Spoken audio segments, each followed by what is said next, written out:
At that time, I had to stay still while someone rubbed against my body, and everyone kept telling me, just make it look real, Marta. That one line from Marta Kristen, who played Judy Robinson, was enough to silence the whole interview room. It showed a dark side of Lost in Space that had been hidden for more than 50 years. People always thought the show was clean, family-friendly, and safe, but the truth wasn't even close to as pure as the Jupiter 2's shiny silver surface. A lot darker sounds were planned for Lost in Space at first. It turns out that Dr. Smith was once written as a bad guy with no morals, which was so scary that CBS got scared. Well, it turns out that the Robinson family's mother had to do dangerous things without any safety gear. For no reason other than CBS not wanting to spend money on reshoots, the only kid actor on set was worked so hard that they broke the law. So how many facts were hidden in Lost in Space that people never saw? Here are the 10 most shocking things that the cast has revealed. Fans never got to hear these secrets, not in 60 years. Marta Kristen talks about the 18-plus scene that CBS removed and will never see again. As Judy Robinson, Kristen Marta was the actor who played her. The beautiful daughter of the Robinson family finally said that there was a scene that almost ruined the show's image as a family-friendly one. One time, we filmed a scene that made everyone quickly understand why CBS had to destroy the reel. I've never told anyone this before. Judy is taken by a strange being in that scene. What the creature did to her was only in the story to add dramatic tension. But while shooting, the director wanted to try a more natural, personal version of the creature to make it seem more dangerous. No one thought this closeness would go so far beyond what TV in the 1960s could handle. Marta said that the actor in a rubber suit who played the monster was told to approach Judy in a way that made the audience feel uncomfortable. When the camera started to roll, the thing leaned in much closer than she thought it would and made moves that looked like it was trying to claim her. Marta tried to back away, but the director yelled from behind the camera, "Hold it, stay there, and let the real emotion show." Marta really did feel uncomfortable at that very moment. And the mood turned cold as soon as the footage was looked over in the editing room. Some people on the team said it was so adult that it could never be shown to the public. It broke every rule that CBS was trying to keep for safe family TV. Marta still remembers what CBS told her before they threw away the reel. That scene is too painful. It's not possible. The video was cut and locked away, and it was later confirmed that it was totally lost. Outside of the cast and crew, no one has ever seen it. One is not owned by an owner. It was gone from history, like it never happened. But for Marta, the memory is still very clear. Even though it made me feel bad, actors didn't have the power to say no back then. That was only the first secret. The truth is told by Jonathan Harris. Dr. Smith was written to be so mean that he couldn't be shown on TV. Make him yellow and call him a fool. You are the very core of fear. Oh well, where are you, you hostile jerk? The actor who played Dr. Zachary Smith, Jonathan Harris, said that the character wasn't at all like the cowardly comic villain that fans came to enjoy. Not at all. At first, Dr. Smith was not religious. In a rare interview, Harris said it was completely wrong. In the early draft, Smith was portrayed as a cruel, cold-blooded, and even quiet violent person. Harris was shocked by one of the first lines he had to read.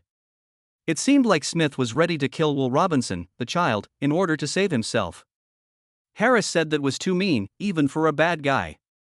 Not only that, but the first Smith was written as a person who played with people's minds, someone who put the blame on others, used cryptic, double-meaning lines, and enjoyed being quietly mean. In the 1960s, that kind of character would never have been seen on American TV. CBS called Harris and the producers into a meeting as soon as they saw the first screen tests. Their message was clear. Kids should not be around him because he is too dark, evil, and scary. Please make him more gentle. Harris thought of that moment as a death sentence for his part. In family shows, bad guys didn't usually last long. Smith could be taken off the show completely if the role were rewritten. At that point, Harris made a choice that would alter the whole show. Little by little, episode by episode, he began to change everything about Smith.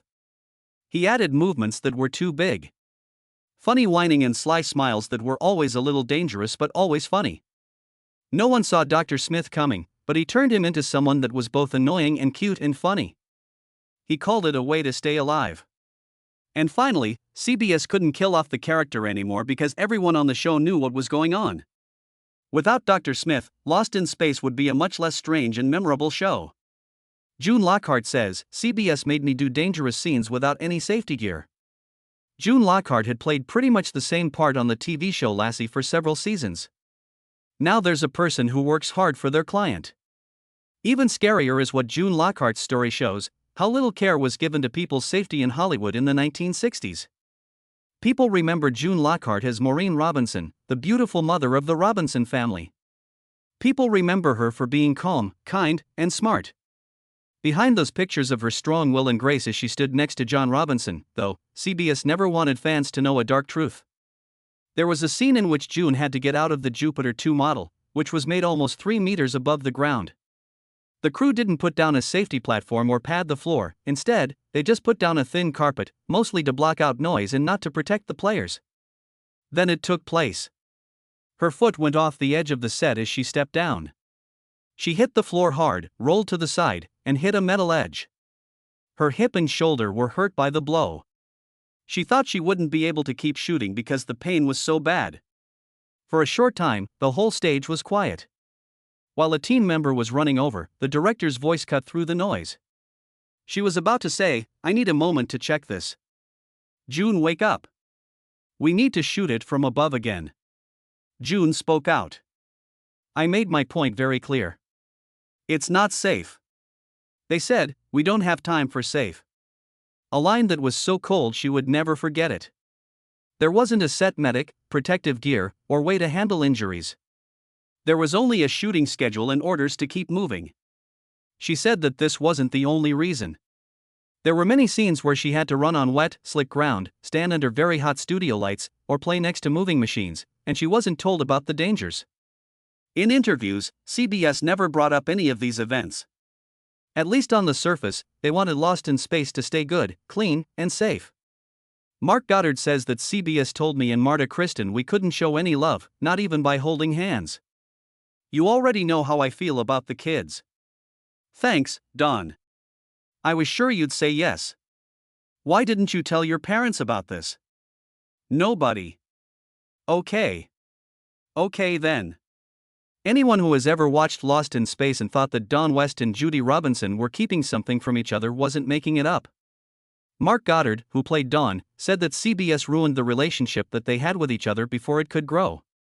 Mark said that Irwin Allen wrote the relationship between Don and Judy with a very clear relationship plan from the start. Not a cheesy love story, but a serious, grown-up affection. The kind of bond that could form easily between two teens who were stuck in a dangerous, high-stress place. It would have made the story more moving. After that, CBS stepped in.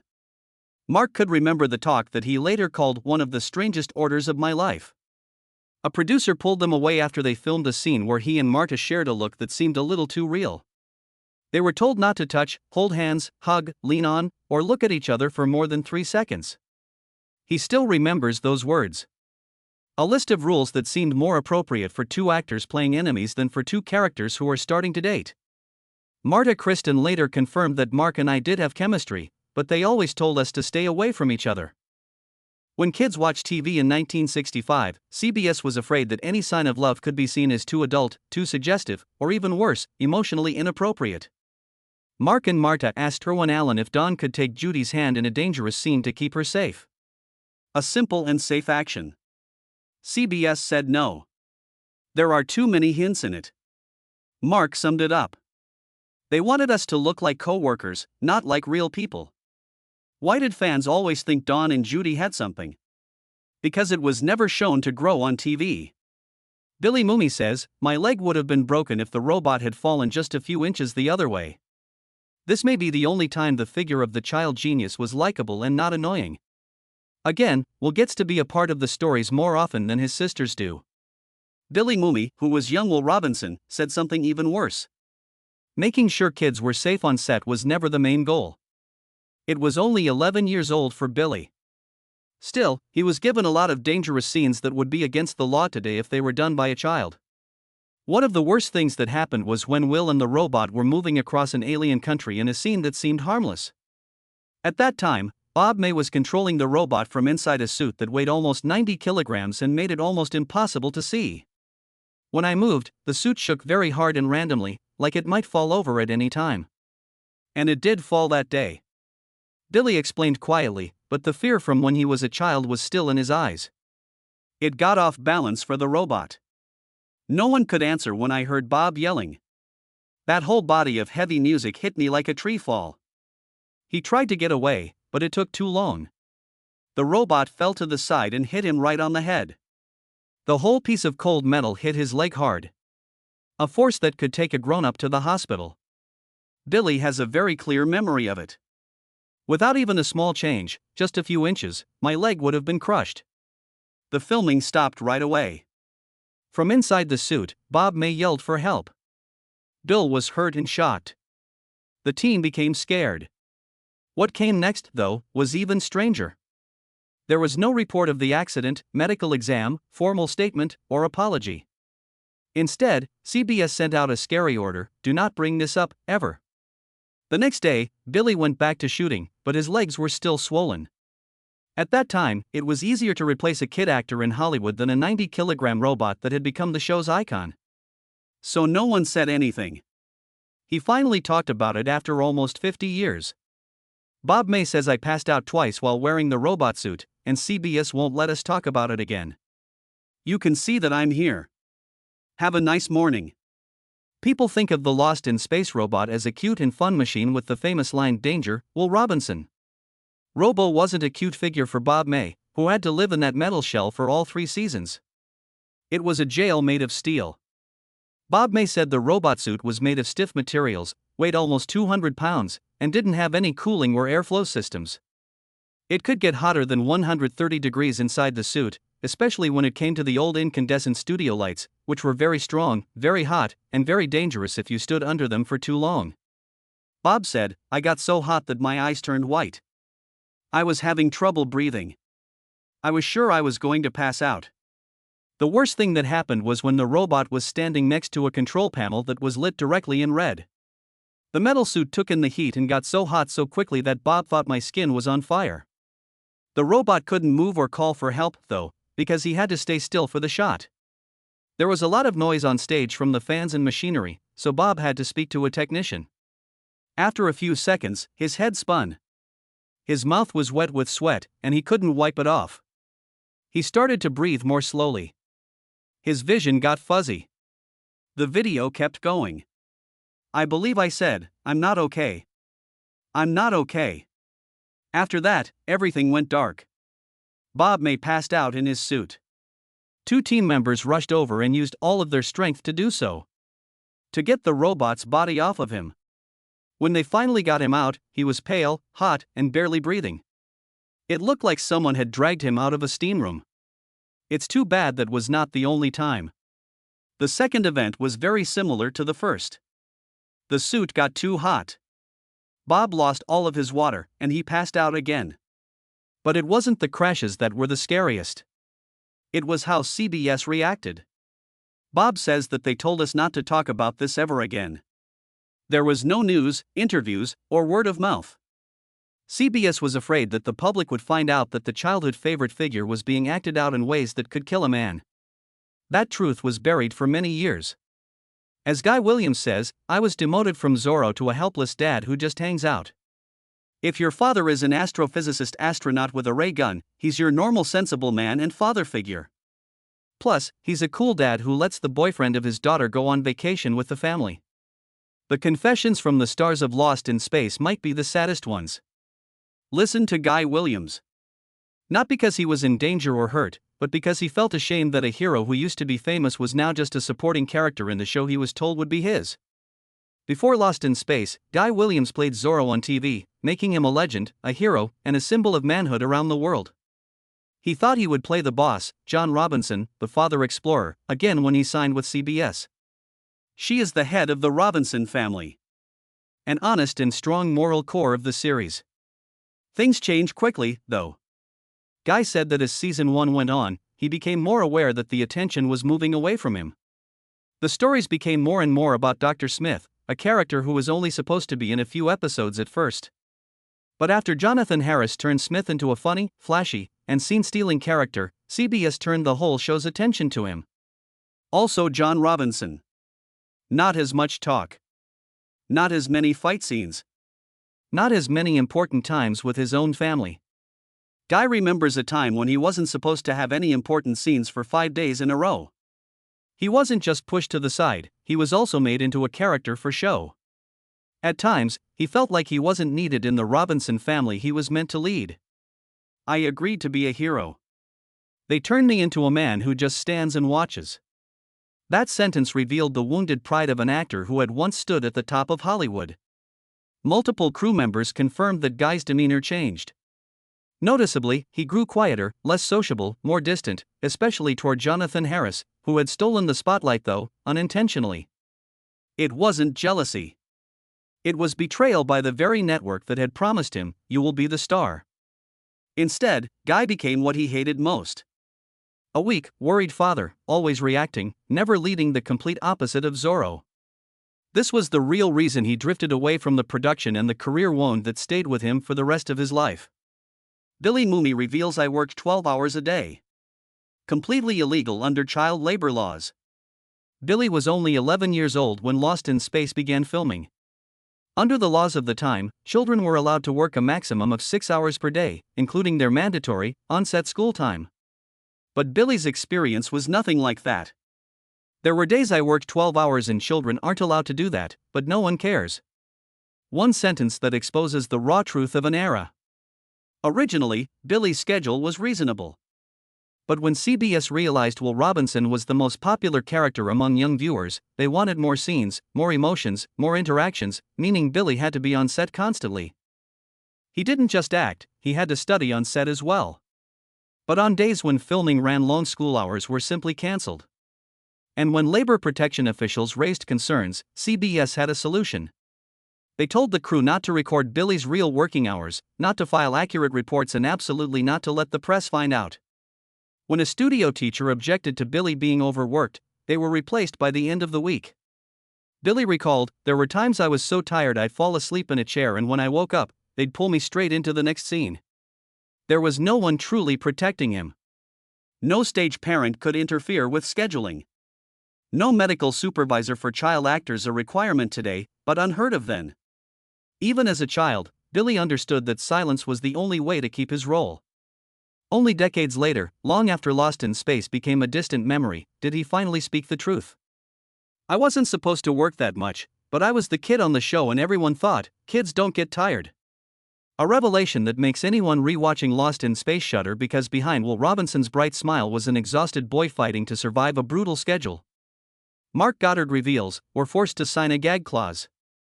Anyone who criticized the scripts would be removed from the show."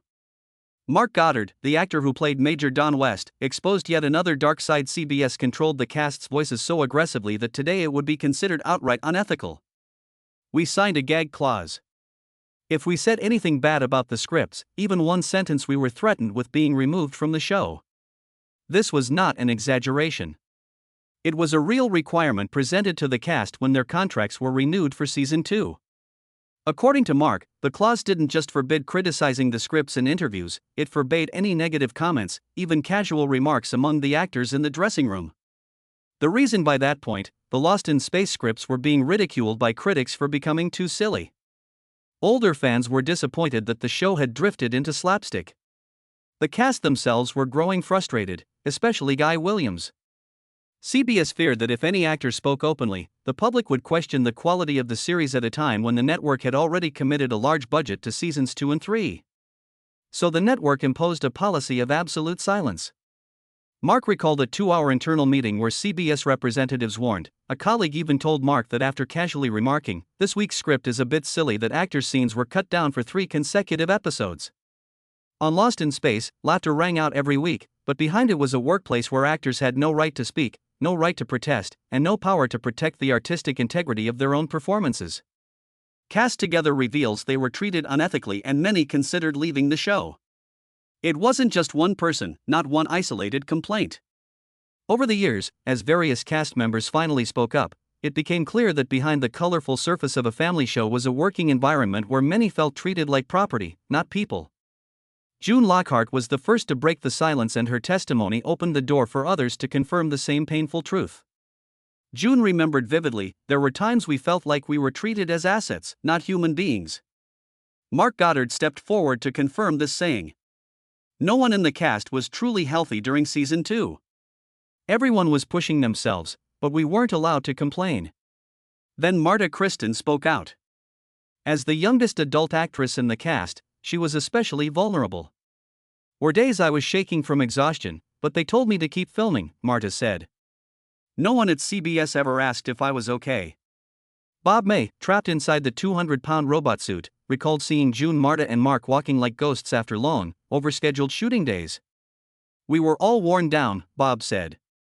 But CBS only seemed to care about one thing: staying on schedule.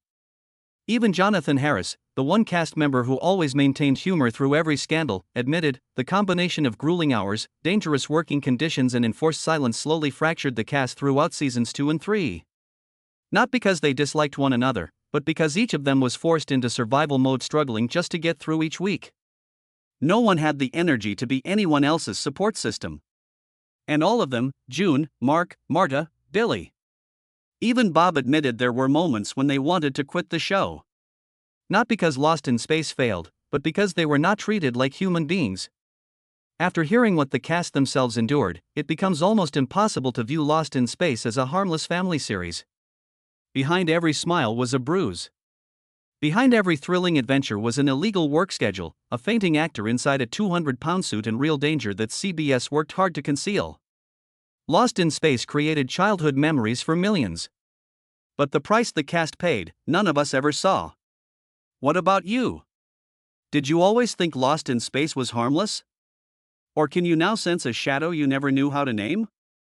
Leave your thoughts in the comments, we want to hear your take. And don't forget to like, subscribe, and ring the notification bell. Because there are many more Hollywood secrets the cast never dared to tell until now.